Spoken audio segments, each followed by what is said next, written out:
Good afternoon, students. Welcome to the next lecture video. Before we can start the new topic, I give you the assignment in the previous video. These are the answer of that questions, so you can check it. First question था आपका, with reference of the mixture of iron and sulfur, state the main characteristics of mixtures. Clear? तो इसका answer है आपका, जैसे कि मैंने आपको बताया था, component in the mixtures. Components जो होते हैं मिक्सचर्स के, जिसमें मैंने 4 आपको वो बताए थे. जिसमें फर्स्ट था आपका component in the mixtures are, इसमें आपके present in the various proportion, जो अलग अलग अनुपात में पाए जा रहे थे. एग्जाम्पल के रूप में मैंने लिया था आपका element plus element is equal to mixture, जिसमें एग्जाम्पल में लिया था मैंने आयरन और सल्फर को. जो ये दोनों आपके एलिमेंट्स हैं, ये दोनों मिलकर आपका आयरन और सल्फर का मिक्सचर तैयार करते हैं. तो जैसे कि कल ऑलरेडी मैं बता चुकी हूँ, the mixture of iron and sulphur में contain iron and sulphur is very in proportion, जिसमें इन दोनों का जो अनुपात होता है वो अलग अलग रहता है. नेक्स्ट सेकंड इसी में था आपका मिक्सचर हेडिंग में था आपका have no definite set of properties. इसकी जो अलग अलग सेट ऑफ प्रॉपर्टीज रहती हैं वो डिफरेंट रहती हैं. उनकी जो वो होती है शेप सेट जो होती है वो डेफिनेट नहीं होती है. एग्जाम्पल के रूप में वही लिए थे मैंने, आयरन और सल्फर जो मिलकर आपके आयरन और सल्फर का मिक्सचर तैयार कर रहे थे, जिसमें आपके एलिमेंट में आपको बताया गया था iron react with di hydrochloric acid, जो आपकी हाइड्रोजन गैस को दे रहा था. एंड नेक्स्ट सल्फर को जब डिसॉल्व किया जा रहा था तो वो कार्बन डाइसल्फाइड के रूप में, कार्बन डाइसल्फाइड में प्रॉपर डिसॉल्व हो रहा था. नेक्स्ट इसका लास्ट पॉइंट था the two properties of each element, जो दोनों की प्रॉपर्टीज थी एलिमेंट की, are retain in the mixture of iron and sulphur. वो आयरन और सल्फर के उसमें रिटेन की जा रही थी. मतलब इसका है कि जो 2 एलिमेंट्स थे, जो हमने 2 एलिमेंट लिए थे जिनका मिक्सचर बना था, उनकी जो प्रॉपर्टीज़ है जब वो मिक्सचर के रूप में तैयार हो जाते हैं तो उनकी जो प्रॉपर्टीज़ रहती हैं वो आपकी बची हुई रहती है, मतलब सेम रहती है. नेक्स्ट था इसका components in the mixture can be separated by physical method. Last जो इसमें पॉइंट था, तो जो कंपोनेंट्स होते हैं मिक्सचर के वो फिजिकल मेथड के द्वारा हम उसको अलग कर सकते हैं. सेम एग्जांपल लिया था आयरन एंड सल्फर का, जो मिलकर आपके आयरन सल्फर का आपका मिक्सचर तैयार कर रहे थे. A mixture of the 2 elements iron and sulphur can be separated by using magnet. जैसे कि मैंने आपको बताया था, मैग्नेट की सहायता से, क्योंकि मैग्नेट आयरन को अट्रैक्ट करती है, अट्रैक्ट करने के बाद आयरन को हम अलग कर सकते हैं उसके सेपरेशन से. तो वही चीज़ आयरन अट्रैक्ट हो जाता है मैग्नेट से, जिससे वो सल्फर से अलग हो जाता है. तो फिजिकल मेथड के साथ हम उसको अलग कर सकते हैं. नेक्स्ट सेकंड क्वेश्चन था आपका, state the principle involve in the separation of solid to solid mixture by. Solid to solid मैंने कल आपको बताया था, सीविंग, मैग्नेटिक सेपरेशन और सब्लिमेशन. इन तीनों के बेसिक प्रिंसिपल्स बताने थे आपको. तो बेसिक प्रिंसिपल्स मैंने बताया था, सीविंग का आपका डिफरेंस कर सकते हैं इसमें साइज ऑफ सॉलिड पार्टिकल्स में, सॉलिड पार्टिकल्स को अलग कर सकते हैं इस मेथड से. नेक्स्ट इसका मैग्नेटिक सेपरेशन का था, difference in magnetic and non magnetic nature of particles. ये आपके मैग्नेटिक और नॉन मैग्नेटिक सेपरेशन कर सकता है नेचर में पार्टिकल से. एंड सब्लिमेशन का मैंने बताया था आपको, sublimable and non sublimable nature in solid में ये रहते हैं. ठीक है. नेक्स्ट एंड लास्ट क्वेश्चन था आपका, state the principle involve in the separation of solid to liquid mixture by, जिसमें सेडिमेंटेशन और डिकेंटेशन का था, फिल्ट्रेशन था और इवेपोरेशन था. तो आपकी सेडिमेंटेशन, इसका आंसर है सेडिमेंटेशन और डिकेंटेशन में settling down by gravity of insoluble solid particles. जितने भी आपके इनसॉल्युबल सॉलिड पार्टिकल्स होते हैं वो इस प्रोसेस में आपके नीचे की तरफ ग्रेविटी के कारण नीचे की तरफ वो तली में. ठीक है. फिल्ट्रेशन में आपके filtration of the insoluble particles in the solid to liquid mixture. इससे हम, मैंने बताया था आपको, फिल्टर पेपर एंड फनल की मदद से हम इसको अलग अलग कर सकते हैं, जिसमें सॉलिड पार्टिकल्स आपके अलग फिल्टर पेपर पर रह जाते हैं और आपके लिक्विड पार्टिकल्स जो होते हैं या लिक्विड मटेरियल जो होता है वो हम उसको अलग कर सकते हैं. इवेपोरेशन में मैंने बताया था आपको, evaporation of the liquid component in soluble solid to liquid mixture. ऐसे आपका इवेपोरेशन जो हम सॉलिड से उसको जब हम सॉलिड हो या लिक्विड हो, जब हम उसको गर्म करते हैं तो वो आपको वेपर के रूप में चेंज हो जाता है, वो आपकी इवेपोरेशन में आती है। Now to start the new topic आज के हैं आपके, आज मैं लूंगी सिर्फ आपका solid to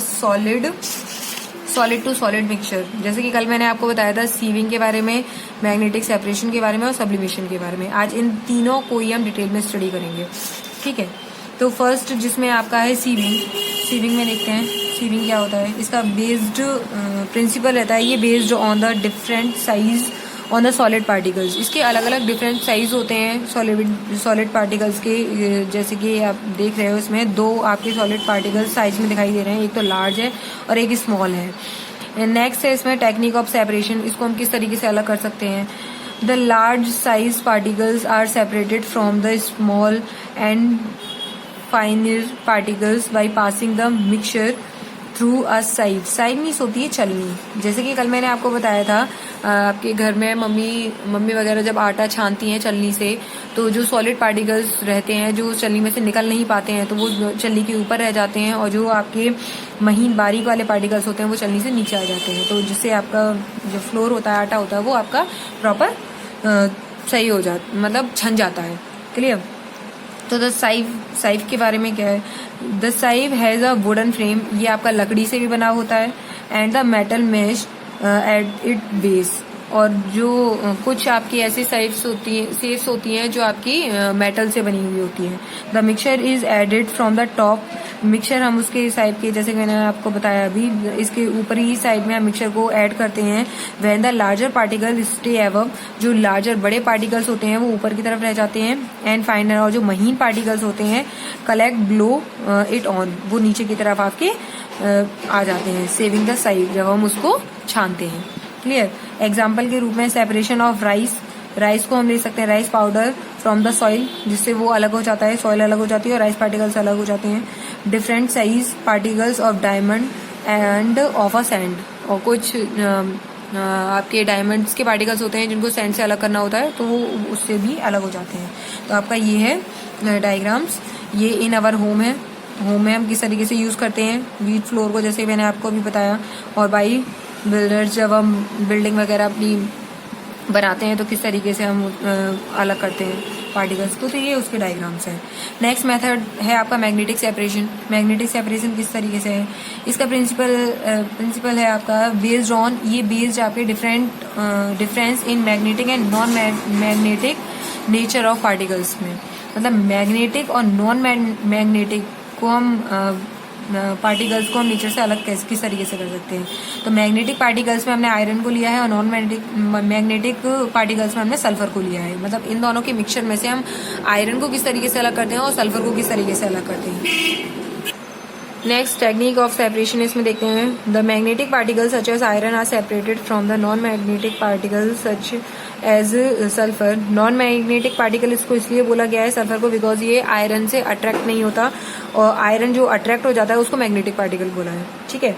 such as sulphur by utilising the magnetic properties of the iron, जो हमारी यूटिलाइजिंग करती है मैग्नेटिक प्रॉपर्टीज ऑफ आयरन की। द आयरन गेट अट्रैक्ट, जिससे आपकी आयरन अट्रैक्ट हो जाती है मैग्नेट से, and separate from the non magnetic substance, जिससे सल्फर जो होती है वो आपकी अलग हो जाती है। Separation of iron and sulphur, ये इसका डायग्राम है।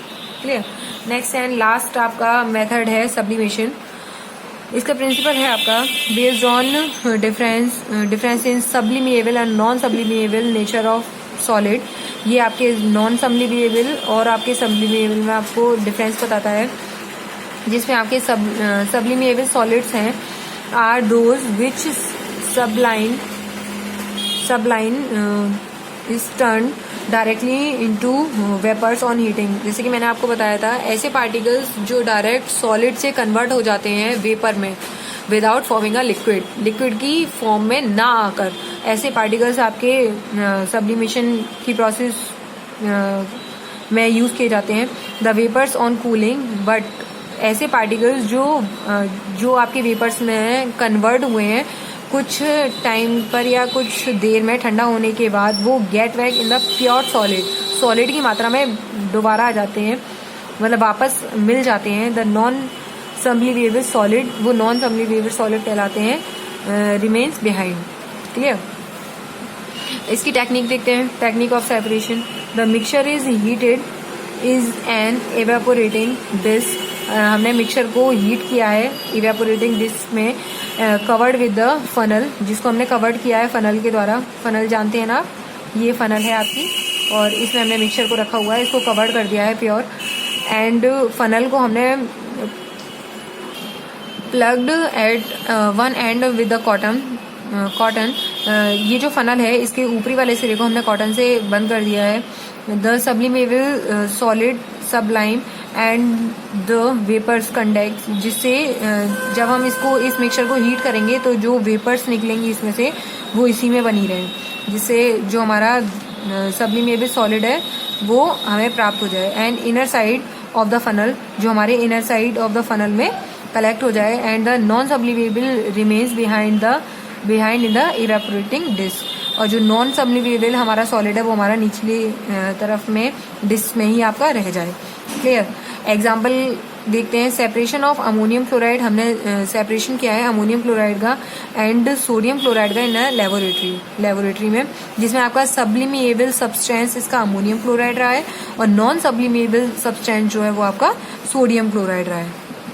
तो ये इसका डायग्राम है, मैं बताती हूँ। ये हमने उसमें लिया था, मतलब ये डिस्क है, इसमें हमने अमोनियम क्लोराइड और सोडियम क्लोराइड का मिक्सचर लिया है।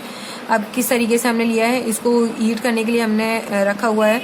डिस्क में हमने मिक्सचर लिया है, मिक्सचर ले जाने के बाद इसमें हमने फनल को उसको कवर किया है कॉटन से।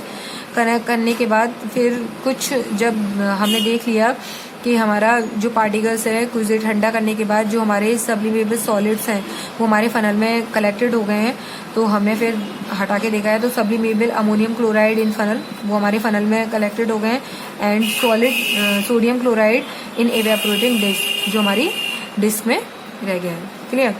तो ये है आपका सब्लिमेशन का डायग्राम। ठीक है। Now lecture is complete. I will give you the assignments to the related topics. आपका फर्स्ट क्वेश्चन है असाइनमेंट का, एक्सप्लेन द टर्म सीविंग। आपको सीविंग की टर्म को एक्सप्लेन करना है। State the structure of the sieve, sieve का आपको स्ट्रक्चर बताना है एंड एक्सप्लेन, और उसको एक्सप्लेन भी करना है। The separation of different size particles by sieving, जो डिफरेंट साइज ऑफ पार्टिकल्स थे सीविंग के उसको एक्सप्लेन भी करना है और उसमें डिफरेंस भी बताना है। नेक्स्ट है आपका स्टेट, नेक्स्ट क्वेश्चन है state what is meant by magnetic separation. Magnetic separation से आप क्या समझते हैं ऑफ टू मिक्सचर्स, जो आपके मिक्सचर्स दिए गए थे उनको उसको लेकर आपको उसको एक्सप्लेन करना है। Explain how iron particles can be separated from sulphur particles, किस तरीके से हमने आयरन पार्टिकल को सल्फर पार्टिकल्स के मिक्सचर से सेपरेट किया था। एंड लास्ट क्वेश्चन है आपका give a reason why sublimable and non sublimable, आपको रीजन के साथ सब्लिमेबल और नॉन सब्लिमेबल सब्सटेंस को कैन बी सेपरेटेड इजीली, आप किस तरीके से आसानी से उसको सेपरेट कर सकते हो, but two sublimable substance can not. और ऐसे आपको फाइंड आउट करने हैं टू ऐसे सब्लिमेबल सब्सटेंस जिनको इस क्वेश्चन में आपसे ये पूछा गया है कि आपको सब्लिमेबल और नॉन सब्लिमेबल सब्सटेंस को फर्स्ट ऑफ ऑल रीजंस के साथ किस तरीके से हम आसानी से सेपरेट कर सकते हैं, और टू ऐसे सब्लिमेबल सब्सटेंस लेने हैं जिनको हम आसानी से सेपरेट नहीं कर सकते। क्लियर। तो एक ये आपके 3 क्वेश्चंस हैं असाइनमेंट्स के, ये आपको करने हैं। Clear. So now lecture is complete. I will meet in you a next lecture video. Till then, take care, stay home, stay safe.